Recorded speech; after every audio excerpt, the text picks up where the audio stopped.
Salve, salve, gente boa! Eu sou o professor Euclides, essa é a Escola Teófilos. Bem-vindos ao nosso canal de estudo bíblico. Bem-vindo a você que está chegando pela primeira vez. Não deixe de se inscrever, de dar o seu like, o seu gostei, o seu não gostei, para que a gente possa saber como é que está o andamento das nossas aulas. Bom, gente boa, nós temos mais uma lição hoje sobre a comunidade cristã primitiva em Atos dos Apóstolos.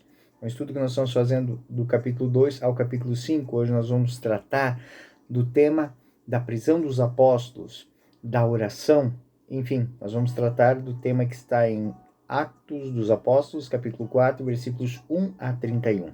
Quero iniciar o nosso vídeo, como sempre faço aqui, agradecendo os nossos colaboradores, os nossos patrocinadores, que fazem de maneira formal ou de maneira anônima. Muito obrigado a todos vocês. Deus lhes pague. E nesse dia de Santa Teresinha, a gente vai tratar desse tema. Eu quero agradecer aqui também a professora Ana Lúcia Escapim e a Márcia Aparecida Miguel Zeponi, ela que tem um centro de orientação teológica. O contato do centro de orientação teológica, esse centro de terapias, está aqui embaixo, juntamente com o material do vídeo, bibliografia, o texto, né, texto para estudo, com as notas e tudo mais, está aqui embaixo. Bom, gente boa, vamos lá. Nós tratamos na última aula da comunidade. Vimos na última aula a questão da cura daquele paralítico e o significado disso dentro da teologia de São Lucas, o impacto que esta narração, o discurso de Pedro tem nas comunidades. E hoje nós vamos falar sobre a prisão dos apóstolos. Como esses acontecimentos de retenção dos apóstolos pelas autoridades judaicas, eles imprimem um vigor à comunidade. Então nós vamos tratar dessa dinâmica que está em Atos dos Apóstolos, capítulo 4, versículos 1 a 31. Bom, este é um tema muito significativo para São Lucas. Por que ele tem esse apelo tão forte? Por que ele é tão significativo? Motivo muito claro. Porque a perseguição não era algo que aconteceu só com os apóstolos. Aconteceu com todo o cristão durante todo o início da igreja, toda a comunidade. Então, este fato que é narrado por Lucas, ele tem o intuito fundamental de inspirar a comunidade, inspirar a sua comunidade, inspirar as comunidades a viverem essa realidade, a realidade da perseguição. E aí é muito interessante. Lucas vai direcionar a narração deste fato para que nós entendamos por que estamos sendo perseguidos, como seremos perseguidos, quem nos perseguirá e, acima de tudo, a motivação e o intuito deles. E aí, a repercussão disso na comunidade. Como nós devemos nos portar diante da perseguição. Então, o tema de hoje é um tema muito importante, porque ele é atemporal. Nós vamos tratar no tema de hoje também sobre questões de liberdade. Falar com franqueza, falar com liberdade. E o que isso significa para um cristão. Então, nós vamos tratar deste tema hoje. Eu quero que vocês tenham muitas boas reflexões a partir do texto de hoje. Bom, o texto que nós lemos, ele vai relatar o que aconteceu. Bom, depois que houve a cura daquele paralítico, as autoridades resolveram tomar uma atitude. Olha, eles estão fazendo exatamente aquilo que o seu mestre fazia, e nós temos que calá-los. Então, Lucas busca enfatizar a experiência da liberdade fundamental da vida cristã. A primeira liberdade trazida por Jesus é a liberdade do pecado. Mas ele também salienta e sublinha que uma liberdade que é muito importante para as comunidades é libertar-se do medo, principalmente do medo da morte. O ressuscitado é o libertado da morte, e os cristãos são aqueles que experimentam essa liberdade. Não tememos a morte. A libertação da morte, do medo da morte, garante ao cristão uma coragem nunca vista. E o capítulo 4 nós vamos encontrar esta cena de prisão. de enfrentar a morte, enfrentar as autoridades e falar com destemor. No versículo 1 do capítulo 4, nós vamos encontrar o seguinte versículo: Enquanto eles falavam ao povo, vieram os sacerdotes e chefes do templo e os saduceus. O capitão do templo, o chefe do templo, é o segundo dentro da hierarquia da autoridade dentro do templo de Jerusalém. Era o segundo na hierarquia. Ele só estava abaixo do sumo sacerdote. E era também um sumo sacerdote, mas com funções administrativas. É ele que cuida da estrutura do templo. E é da preocupação destes homens, que não haja revolta, que não haja distúrbios, que não haja atritos dentro do templo. Ele era saduceu. Os saduceus são aqueles aristocratas sacerdotais que pertencem a um grupo político, mas que se caracteriza pela negação da ressurreição. Por quê?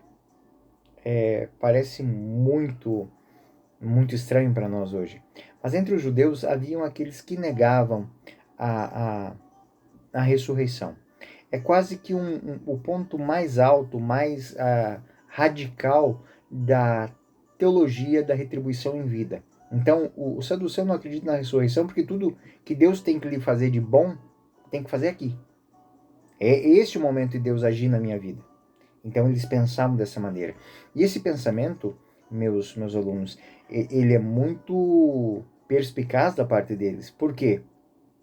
Porque gera um tipo de atitude para com a sociedade que ela é muito pragmática. Aquilo que me dá lucro, eu dou valor. Aquilo que não dá lucro, eu não dou valor. Eles são aqueles que estavam por detrás da trama para matar Jesus. Por quê? Porque Jesus falava da vida eterna. Jesus fala do reino de Deus. E isso não era bom para os negócios, não era bom para aquele povo. Então, eles buscaram perseguir e matar Jesus. Então, os saduceus, eles se opõem à doutrina porque consideram que a ressurreição não é uma novidade bíblica, né?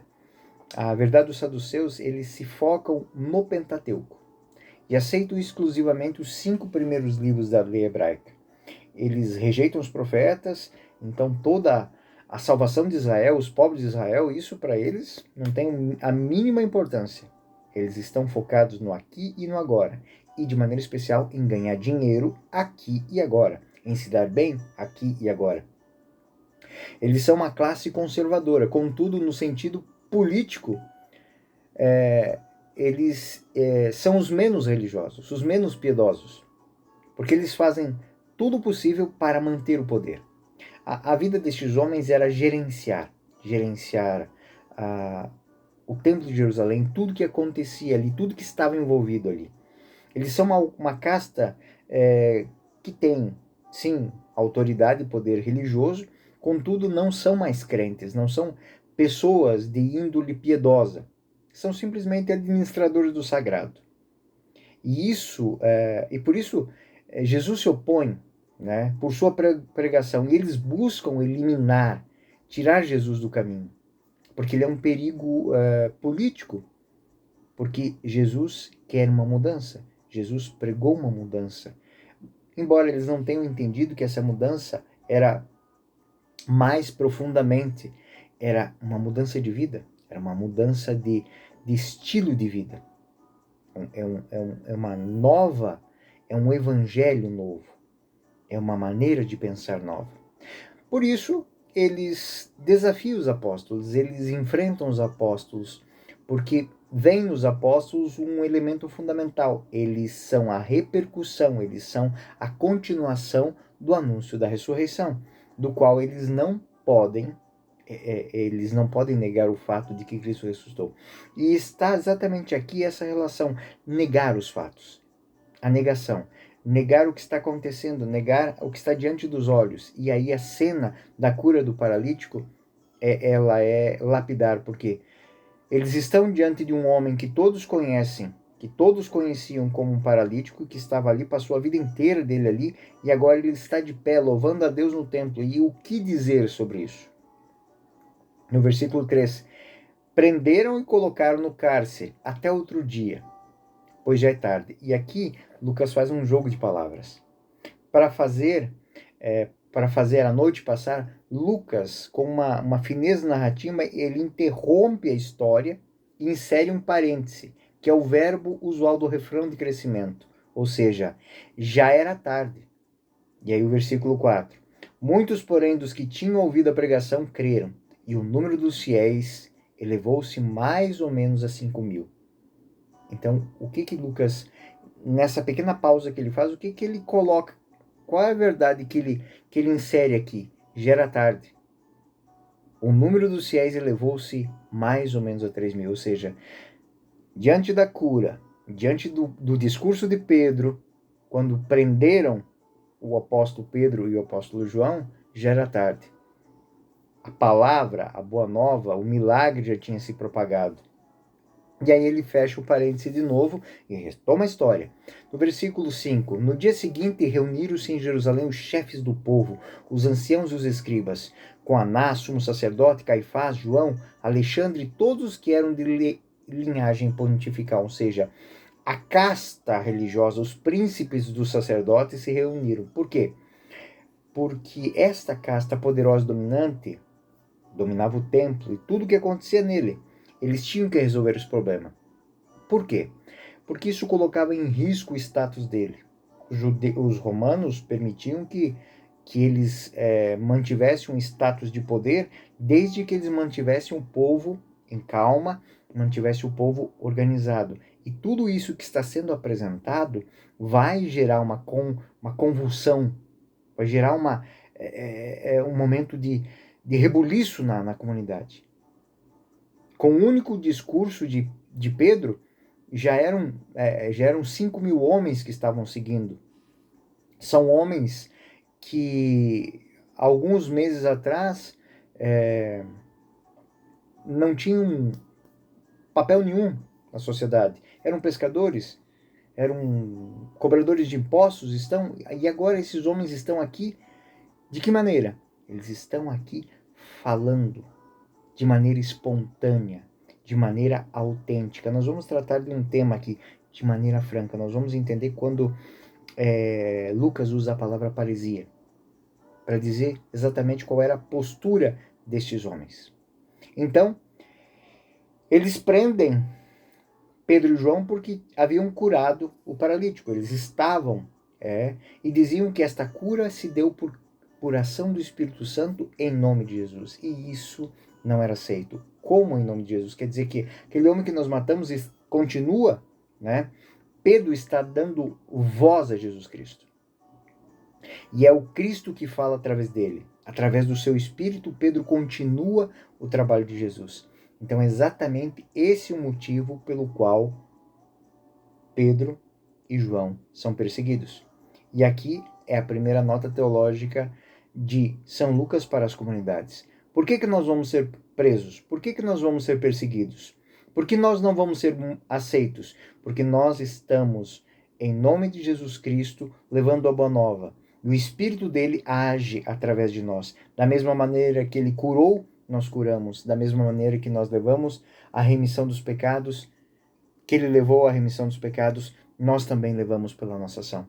Então, nós estamos diante do terceiro discurso, o discurso que vai vir para, novamente, dentro daquela fórmula, enfatizando aquilo que vocês fizeram está errado, porque aquele que vocês mataram por ignorância e tudo mais, aquele era o Cristo. Então, podemos considerar que existe sim uma divisão nesse discurso, né? Que nós vamos retomar depois. Os versos 19 e 20, eles vão nos dar a segunda parte. Então, do versículo 8 até o versículo 15 por ali, nós temos a primeira parte do discurso. E depois o versículo 19, versículo 20, a segunda parte. Então ele apresenta as motivações e depois ele vai apresentar uma outra atitude. A atitude que é muito linda. Primeiro tema que nós apresentamos aqui, então, por que nós estamos sendo perseguidos? Porque a igreja, em todos os tempos na história, ela é perseguida. Porque ela manifesta Jesus Cristo. Porque ela faz aquilo que Jesus Cristo fez. Porque ela dá a cura, ela dá a vida, ela dá a liberdade às pessoas. E ela fala com franqueza. Então aqui é um ponto de reflexão para nós hoje. Como é a nossa atitude como igreja? Enfrentamos as dificuldades, as situações difíceis com esta franqueza, com essa identidade de levar a mensagem do Cristo a todas as pessoas? Essa é uma dinâmica a ser. E era exatamente isso que Lucas queria fazer com as suas comunidades quando ele estava escrevendo isso. Quando ele coloca no papel isso. Eu falo que hoje nós temos inúmeras ferramentas. Uma dessas é essa que nós estamos aqui agora. Há um ano atrás houve uma ruptura. Há um ano e meio atrás nós tivemos uma ruptura. Nós não podemos mais nos encontrar. Eu não pude mais para a sala de aula para dar essas aulas aos meus alunos. Eu tive que criar esse canal aqui. Na história da humanidade, nós nunca tivemos tantas ferramentas para falar de Jesus Cristo, para levar a boa nova, para ensinar coisas boas. Mas nós não podemos fazer aquilo que os saduceus queriam fazer com os apóstolos, calar a boca deles. Nós não podemos ter o medo da morte, nós não podemos ter esse medo de falar, de dizer a verdade, de falar com franqueza. Isso está errado, isso não pode acontecer. Diante das situações, nós temos hoje ferramentas para sermos eficazes num nível que nós não temos ideia. A humanidade nunca teve isso. Vamos lá, uma live, um vídeo na época de São Lucas é algo impensado. O que ele tinha para captar aquela cena e transformar esta cena em algo compreensível é o que vocês têm hoje, ou seja, o texto do Evangelho. Por isso que eu diz, aquela cena que era uma simples cena, simples não, é uma cena, é um fato, é uma história. Lucas buscava se apropriar dela de uma maneira de tirar todas as possíveis os possíveis ensinamentos e deixar aquilo de uma maneira clara para os seus discípulos. E hoje nós temos tantas ferramentas para dizer, para tratar, para estudar, para ensinar. Então nós temos que fazer jus a isso. Com que inspiração? Com esta mesma inspiração. Nós vamos ser perseguidos? Vamos. Mas por quê? Porque nós estamos levando Cristo. Cristo a fala através de nós e o seu Espírito continua trabalhando através da igreja. Então, essa é a realidade que se perpetua dentro da teologia lucana até os dias de hoje. Então, vamos seguindo. O começo desse discurso que Pedro faz, ele é muito parecido com o outro discurso, o discurso que ele fez na cura do paralítico. Então Pedro, cheio do Espírito Santo, versículo 8, respondeu-lhes: chefes do povo, anciãos, ouvi-me. Se hoje vos interrogamos a respeito do benefício feito a um enfermo, é porque, em nome de Jesus, ele foi curado. Ficais sabendo todos vós e todo o povo de Israel, e aqui está o anúncio fundamental. Toda e qualquer pregação tem que levar isso em conta. Foi em nome de Jesus Cristo Nazareno, que vós crucificastes, mas que Deus ressuscitou dos mortos, por ele que esse homem se acha de pé diante de vós. Toda e qualquer ação que nós fizermos na igreja, nas nossas comunidades, dentro do nosso ambiente, ele tem que ser feito nesse intuito. Este é a cerne. Nós não fazemos bem aos pobres por filantropia. Nós fazemos por amor. Porque ali está Cristo. Ali está um ser humano a ser amado. Nós não ajudamos a transformar o mundo com a nossa ciência, com o nosso conhecimento, simplesmente por mera conveniência ou ostentação, não. Nós fazemos isso porque nós queremos fazer a nossa missão e cumprir bem ela, em nome de Jesus Cristo. Essa é a dinâmica. Essa é a dinâmica que está nesse versículo 10. Ficais sabendo, todos vós e o povo de Israel, que em nome de Jesus Cristo, que vós crucificaste os mortos, que este homem está são de pé diante de vós. Então, quando nós fazemos o bem às pessoas, nós fazemos em nome de Jesus Cristo. não é para a nossa ostentação, não é para a nossa emancipação, não. Nós podemos perder a nossa liberdade, nós podemos ser perseguidos, mas é em nome dele que nós estamos fazendo isso. Então, essa é a dinâmica que Lucas queria imprimir nas suas comunidades. Ele coloca o fato e o efeito disso. Ou seja, o efeito. Um homem saudável, que era doente, agora, sem dúvida nenhuma, está caminhando. Ele é prova de que aquilo que está morto pode ressuscitar. Aquilo que estava paralítico pode voltar a andar. Aquilo que estava surdo pode voltar a ouvir. Aquilo que estava mudo pode falar. E ao nomear Jesus Cristo, Pedro acrescenta uma característica muito fundamental. Foi em nome de Jesus Cristo Nazareno que vós crucificastes, mas que Deus o ressuscitou dos mortos. Há um claro contraste entre Israel, entre eles, os chefes da lei, e Deus. Deus é o doador da vida. Os mestres da lei, os chefes do templo, os saduceus são os doadores da morte. Versículo 11. E esse Jesus, pedra que foi desprezada por vós, edificadores, tornou-se agora a pedra angular. A pedra angular é aquela pedra que quando se vai construindo, se coloca ela como pedra de apoio. Então toda a força está ali. Então aquilo que ninguém dava se tornou a pedra onde tudo se sustenta. E isso é a citação do Salmo 117 ou 118, que era cantado nas procissões de Jerusalém. A pedra que os construtores rejeitaram se tornou a pedra angular.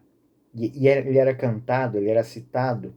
Então, o próprio Jesus citou essa parábola, esta frase na parábola dos viticultores assassinos.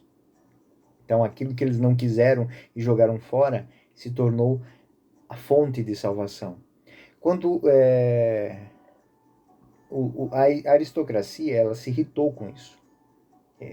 Tentaram prendê-lo, tentaram prender os apóstolos e tudo mais. Pedro, em nome da comunidade cristã, ele relê esse verso, relê esta cena e vai fazer algo impensado naquele momento. Ele vai explicar isso aos mestres da lei. A pedra descartada pelos construtores, em outras palavras, Pedro vai dizer isso, tornou-se a pedra angular, a pedra de cabeceira. É uma maravilha aos olhos. Este é o dia que o Senhor fez para nós. E esse texto é que Pedro ele interpreta, né, este verso. O salmo é simplesmente dito. Os construtores descartaram ao final. E Pedro torna aquilo que era um discurso geral num discurso específico. Jesus é a pedra que os construtores rejeitaram. Quem são os construtores? Israel. Israel mataram Jesus Cristo. Então, Deus vem e resgata esta pedra e coloca ela como fundamento. Deus pegou aquela pedra e fez com que ela se tornasse a base. Esta é a essência do pensamento cristão, essa é a essência da teologia cristã. A base do quê? A base de uma nova vida. Do que os apóstolos começaram a chamar de salvação. Eles estão pregando a salvação. E aqui é uma grande formulação da salvação. Versículo 12. Em nenhum outro há salvação, porque debaixo do céu nenhum outro nome foi dado aos homens pelo qual devamos ser salvos. Então, mais uma ferramenta para o querigma. A salvação é dada única e exclusivamente pela adesão a Cristo. O único nome que leva à salvação é Jesus Cristo. Aqui outra marca que fica muito clara para as comunidades, tanto de Lucas, mas a comunidade primitiva. Isso era muito claro para eles. Podemos perder tudo, mas não podemos perder Cristo. Aquilo que diz Santo Agostinho, eu tenho medo da graça de Deus que passa porque ela pode não voltar. Eles não deixavam a graça passar. E é aquela frase que é enfatizada antes. Era tarde. 5 mil homens já tinham se unido a eles. Ou seja, as pessoas não vão deixar para amanhã. As pessoas estavam abraçando a fé naquele momento, diante dos fatos inegáveis, diante das verdades incontestáveis. E assim, essa expressão que Lucas usa vai fazer com que toda a vida, a palavra, as obras e o ministério de Cristo seja repercutido em cada atitude dos apóstolos e da comunidade. Ninguém mais pode encontrar a salvação fora da igreja. Ou aquela expressão que a gente ouve em latim há muito tempo e depois traduziu para o português, extra ecclesia nulla salus. Fora da igreja não há salvação. E as pessoas, mas e as pessoas que não ouviram conhecer? Aí é uma pergunta que nós temos que fazer para nós mesmos. Por que não ouviram ainda? Por que não experimentaram ainda? Então, é isso que Lucas quer. A nossa missão é não ficar parados. A nossa missão é ir adiante. Mesmo que nos persigam, nós temos que ter como fundamento Cristo. Tudo o que fizermos é em seu nome. E agindo de uma maneira certa. Para que não haja uma diferença entre o que falamos e o que fazemos. Porque Pedro disse que ia dar, não tenho ouro nem prata, mas o que tenho eu te dou, levanta-te e anda. Ele falou isso, e isso aconteceu. Então, se eu digo que eu vou perdoar alguém, eu tenho que perdoar. Se eu digo que eu vou amar alguém, eu tenho que amar. Se eu digo que eu vou ser fiel a alguém, eu tenho que ser fiel. Se eu digo que eu vou viver em comunidade, eu tenho que viver em comunidade. Porque a verdade é a marca indelével da vida em Cristo, da conversão. Reação do santuário. Os homens reagem com espanto. Mais uma vez, Lucas lembra aquilo que aconteceu em Pentecostes. O espanto. Ninguém sabe como é que isso está acontecendo. Ninguém sabe de onde vem essa sabedoria. Versículo 3. Vendo eles a coragem de Pedro e de João, e considerando que eram homens sem estudo e sem instrução, admiravam-se. Reconheciam-nos como companheiros de Jesus. Esses aristocratas instruídos no templo, eles desprezavam até com grande orgulho os pobres, a multidão ignorante. Mas agora eles estão espantados, eles estão estupefatos, eu gosto de usar essa palavra, eles estão aterrorizados, porque não são mestres da lei que estão pregando, são pescadores, homens que vieram da Galileia. Agora estão interpretando os salmos cantados no templo, os profetas apresentados ali. Eles chegam como ignorantes e agora se tornam sábios. São donos de uma sabedoria nova. São Lucas usa aqui uma palavra que muitas vezes vai aparecer na sua obra. É traduzida para o português, do grego, como franqueza. Em grego, a palavra é paresia. Ela indica a atitude daqueles que falam francamente, daqueles que dizem o que tem que ser dito, sem meias medidas, sem meias palavras, com objetividade, com clareza e com verdade. Em grego, a palavra paresia, ela é composta de dois elementos, pan, cada, e remo, palavra. Cada palavra no seu devido lugar. Os pingos nos is. A gente fala isso. Vamos pôr os pingos nos is. Então, falar com franqueza é isso. Nós vamos pôr os pingos nos is. E foi o que Pedro fez. Este Cristo que vocês mataram, é em nome dele que esse homem está caminhando. Diante disso, eles não têm o que fazer. Ele colocou os pingos nos is. Ele colocou a verdade do jeito que ela tem que ser vivida. Crê ou não crê, a verdade é essa. Esse termo clássico também caracteriza a cultura de São Lucas. Os gregos, eles indicam a possibilidade de um homem livre falar livremente. A paresia é a possibilidade de se expressar sobre qualquer assunto. É uma qualidade, uma possibilidade não muito comum. Mas em um homem que goza plenamente de todos os direitos na sociedade antiga, esse direito é garantido a ele. Ele pode falar com paresia, com franqueza. Muitas vezes essa qualidade era dada a um conselheiro do imperador, a um conselheiro, uma pessoa que era chamada para dizer o seguinte: fala exatamente o que você está pensando. Diz para mim aquilo que os outros têm medo de dizer. Então esse homem era dotado da paresia, ou seja, do dom da franqueza, de poder falar aquilo que tem dito. Então, pelo Espírito Santo, o apóstolo, a igreja e cada cristão é dotado disso. Nós temos que agir, falar, viver com franqueza. Sem meias medidas, sem jogo de palavras. Hoje nós estamos vivendo quase que uma escravidão a um negócio chamado politicamente correto.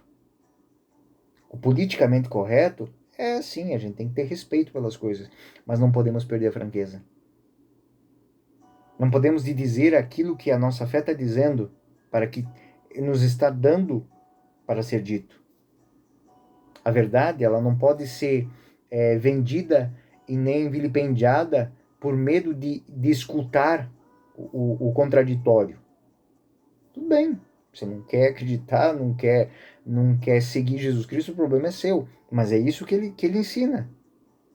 Ou é ou não é. O morno é vomitado. O próprio Jesus disse isso. Foi franco com os apóstolos. Ou vocês vivem, ou vocês não vivem. Cai lá, não vai funcionar. O versículo 14. Mas vendo com eles o homem que tinha sido curado, não puderam replicar. Então, Pedro foi claro com eles. E eles olharam para o paralítico que estava curado ali do lado. O que nós vamos dizer agora? Vamos dizer que ele não está andando? Nós vamos dizer o quê? Contra o fato não há argumento. São Lucas continua enfatizando que, além de espanto, há a incapacidade de dar explicação lógica. Ou seja, humanamente aqueles homens não tinham o que dizer. Mandaram que se retirassem da sala do conselho e foram confabular entre si. Então foram criar às escondidas, não com franqueza, uma história, uma fala, um discurso. O que faremos com esses homens? Versículo 16. Portanto, o milagre por eles feito tornou-se conhecido de todos os habitantes de Jerusalém e não podemos negar. Versículo 17. Todavia, para que essa notícia não se divulgue mais entre o povo, proibamos com ameaças que no futuro, se eles falarem, eles serão presos, né? Então, é essa atitude. Segundo o ensinamento de Lucas, vocês vão ser perseguidos por causa disso, eles vão agir desta maneira e vocês vão sofrer dessa maneira. E serão penalizados assim. O milagre aconteceu. Todo mundo sabe disso. Não há o que negar, mas aqueles homens, eles querem impor uma verdade que não se sustenta. Justamente porque eles têm que defender o seu poder. Eles passam por cima da verdade e não têm intenção de enfrentar a situação.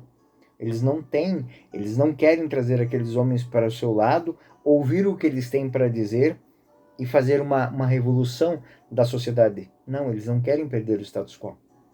Eles querem difundir o quê? A opressão, eles não querem dar a voz àqueles homens.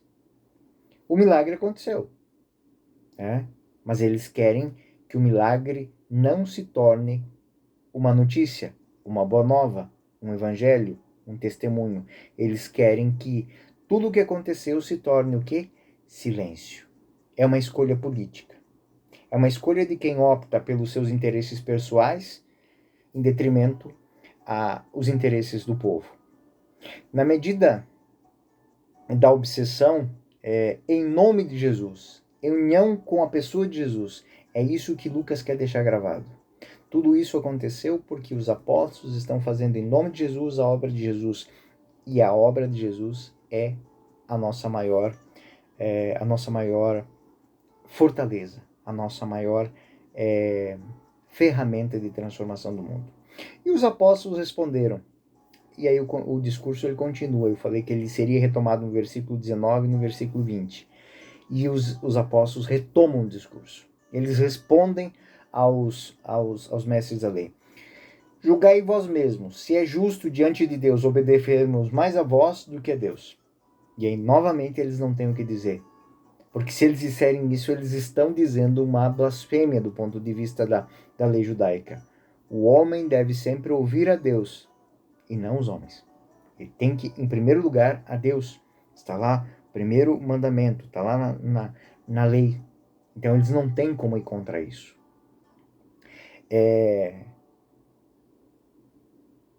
O grande princípio da comunidade, da vida cristã, né, deve existir uma experiência. Essa experiência, ela é ouvir, é compreender, é conhecer Jesus Cristo. A partir dessa experiência, surge o desejo urgente. Ele é irreprimível, o desejo de anunciar. E é isso que os apóstolos estão dizendo. No versículo 20, ele vai dizer isso com todas as palavras. Não podemos deixar de falar das coisas que temos visto e ouvido. Primeiro ele diz para eles, é justo a gente negar a Deus para ouvir vocês? Não. Então, não podemos deixar de falar daquilo que nós vimos e ouvimos. E aí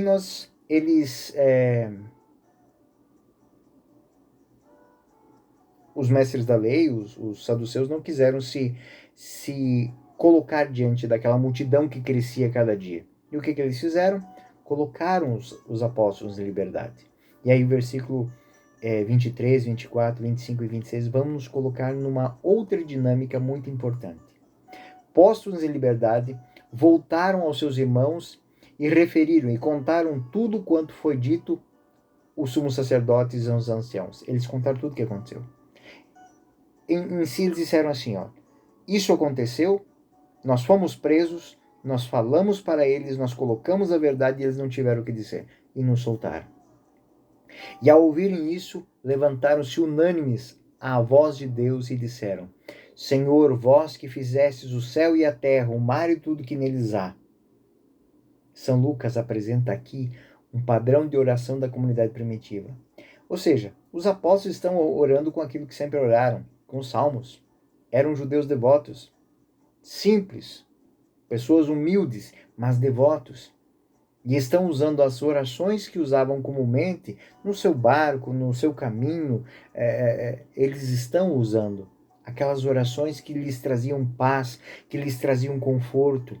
Eles estão tomando da tradição de Israel, estão se apropriando, mas eles não estão esperando mais Davi. Eles sabem que Cristo veio e é Cristo que eles vão anunciar. Eles não estão à espera de um Messias, eles estão no anúncio do Messias. Eles não estão à espera de uma vida nova, eles estão rezando, orando e glorificando a Deus porque esta vida está no meio deles. É aquilo que nós dizemos na liturgia tantas vezes e poucas vezes prestamos atenção. O Senhor esteja convosco, Ele está no meio de nós. Corações ao alto, o nosso coração está em Deus. Demos graças ao Senhor nosso Deus, é nosso dever e é nossa salvação. É isso que Lucas está colocando para a sua comunidade de uma maneira muito objetiva, com paresia, muito franca. É esta a nossa vida, é esse o nosso testemunho, é esta a essência da vida cristã. E aí cabe aquela nossa meditação. Diante das dificuldades da vida, nós temos essa postura dos apóstolos. Nós vamos, nos reunimos, contamos o que aconteceu, vemos e rezamos. E nos colocamos diante de Deus. É bonito ver o versículo 25 e o versículo 26. A oração, como é que ela foi apresentada diante de Deus. A ação de graça dos apóstolos é muito bonito. Vós que pelo Espírito Santo, pela boca de vosso pai Davi, vossos servos dissestes, porque se agitam as nações e imaginam os povos coisas vãs. Levantam-se reis da terra e príncipes se reúnam, conselhos da terra, contra o Senhor, contra o seu Cristo. É esse início da oração, né? Os judeus dizem essas palavras motivados por uma cultura que eles já têm.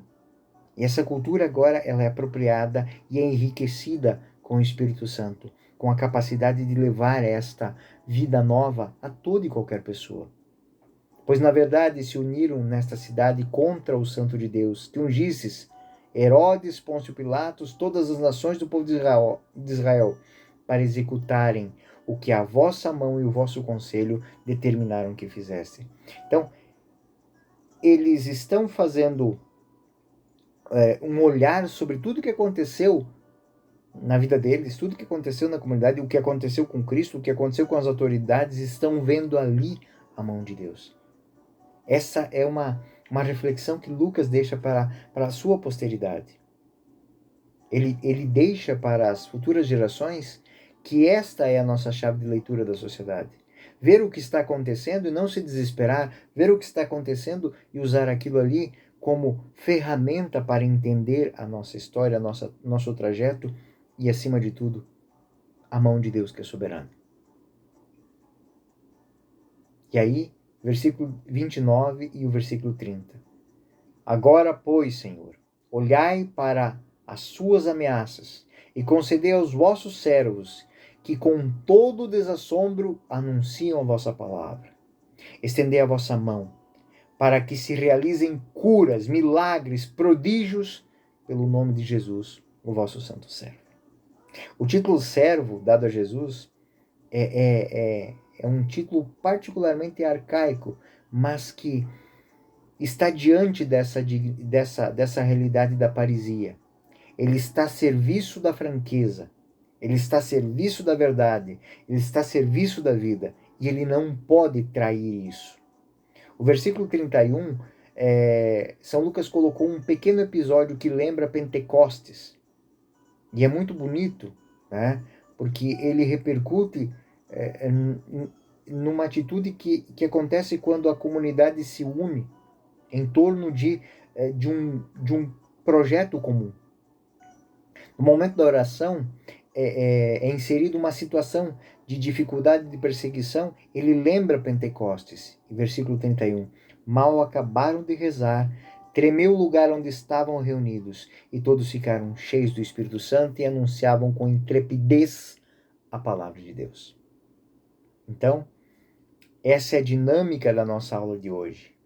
Foram presos, sim. Por quê? Porque falaram a verdade e fizeram a verdade, e o que eles fizeram não tinha como ser questionado.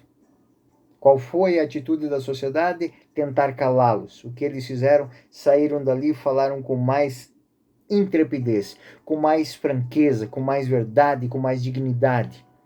Fizeram isso simplesmente para alto? Não, porque era a expressão da sua fé.